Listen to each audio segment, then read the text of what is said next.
The quiet world of Leora drifted near the outer edges of the Orion Passage, overlooked by nearly every major power in the region. Its people were gentle and soft-spoken, shaped by generations of peace. They farmed, carved art into the cliffs, and cherished their slow life under the twin moons. They had no armies. They had no fleets. They had only their unity and their hope that the wider galaxy would remain distant. For centuries, that hope held.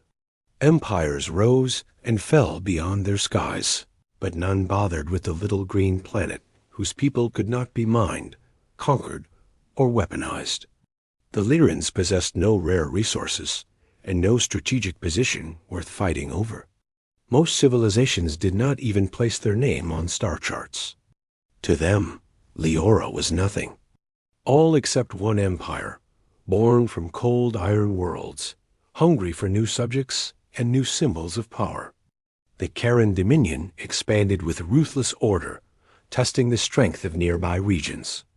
When they discovered the peaceful planet, they marked it as a simple target, a minor conquest to display strength, a warning to others, a claim of dominance. The Leorans sent messages for help the moment the first Karen scout ships entered orbit. They contacted great coalitions, merchant alliances, ancient federations, and powerful warrior clans. They pleaded in soft voices. They begged. They promised whatever little they had in return for protection.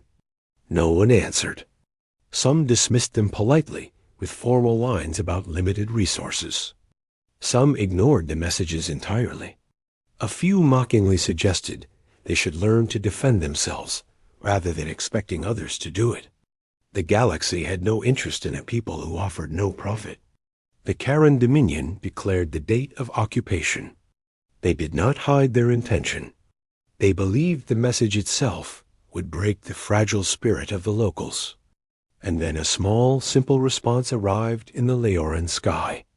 It was not from a grand empire or ancient federation. It was not from a race known for strength or advanced technology. It came from a species that most of the galaxy still assumed to be young, unpredictable, and strange. The message began with a greeting. It ended with a promise to help. It was from humanity.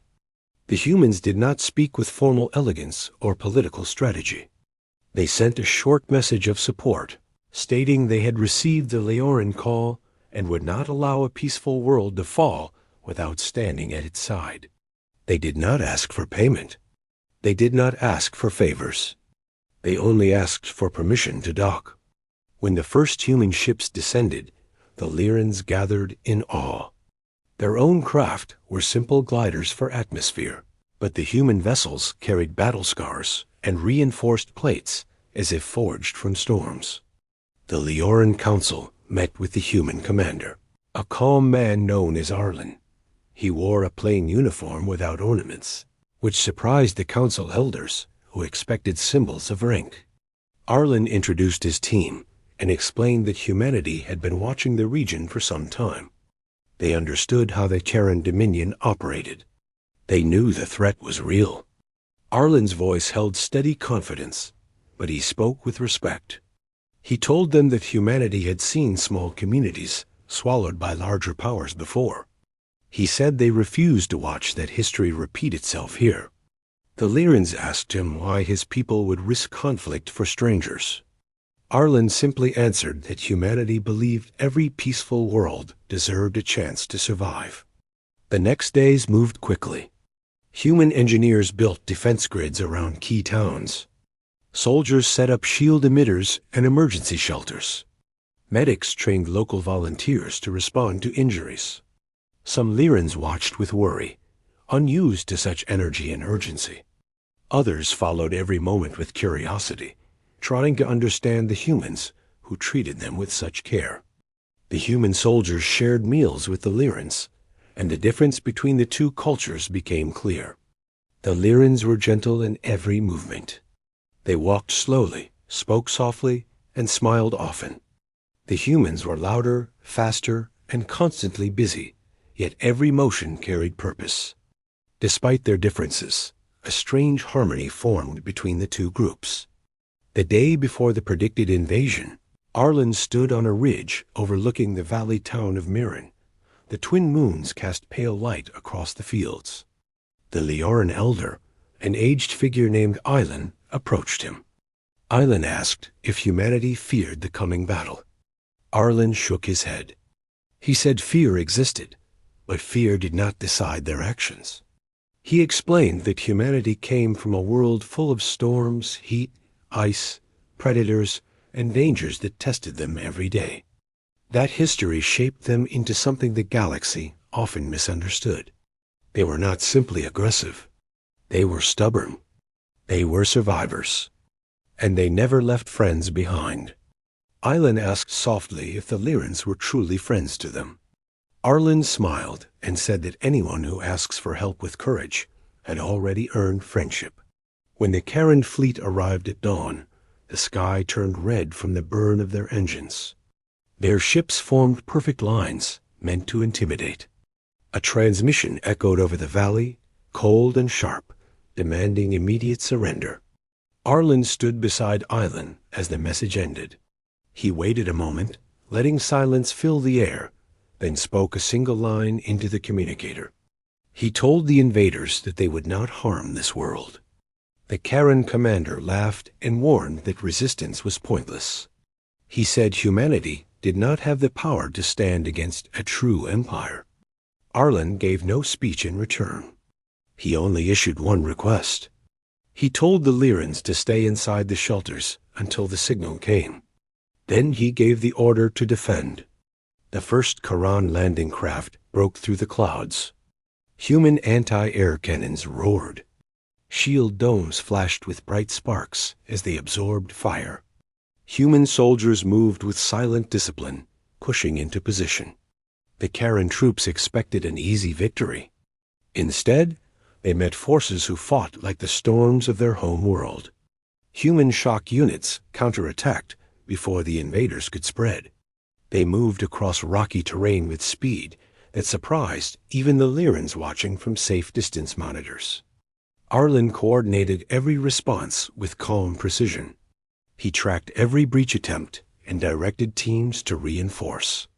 When a shield generator was hit, he personally led the repair squad, refusing to remain behind the lines. The Lyrans saw him rush into danger again and again.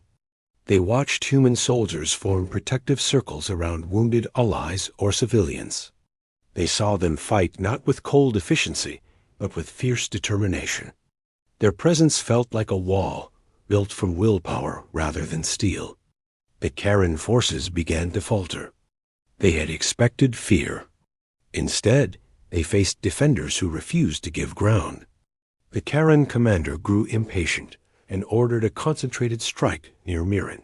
A cluster of heavy walkers descended, metal giants capable of crushing defenses. Arlen saw them and moved his units to intercept, but one walker bypassed the fight and advanced toward a shelter full of Leoran families. Its steps shook the ground. Its cannons charged. Eilen, standing with several volunteers, believed they would die. They had no weapons strong enough to repel it. A human soldier named Rian sprinted across the field, carrying a portable disruptor. He threw himself in front of the walker, planting the device into the ground. The machine fired. The blast hit the shield emitter he activated, cracking it with a bright flash, but holding long enough for civilians to escape. The second shot never came. Human artillery found the walker and reduced it to scorched fragments. Rian collapsed from the force of the blow, breathing weakly. Leoran healers rushed to him, discovering he had shielded them with his own body by holding the emitter in place until the last possible moment. They had never seen such selfless bravery. The turning point arrived soon after. Human reinforcements dropped from orbit, pushing the Charon forces back toward their landing zone. The invaders realized they misjudged both humanity and the unity formed between humans and Lyrans. The Charon commander ordered a retreat, unwilling to lose more troops for a conquest that no longer seemed certain. When the final landing craft lifted away, the sky grew quiet. The humans did not cheer. They checked their wounded, restored what damage they could, and ensured the shelters were safe before even considering the battle finished.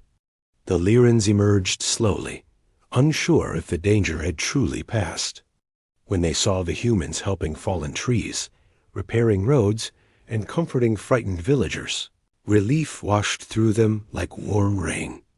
Eilen approached Arlen at the ridge where they first spoke. He thanked him, his voice trembling. He said the Leorans had been ignored for so long that they believed no one saw value in them. Arlen told him that humanity saw value in every peaceful people, because peace itself was rare and worth defending.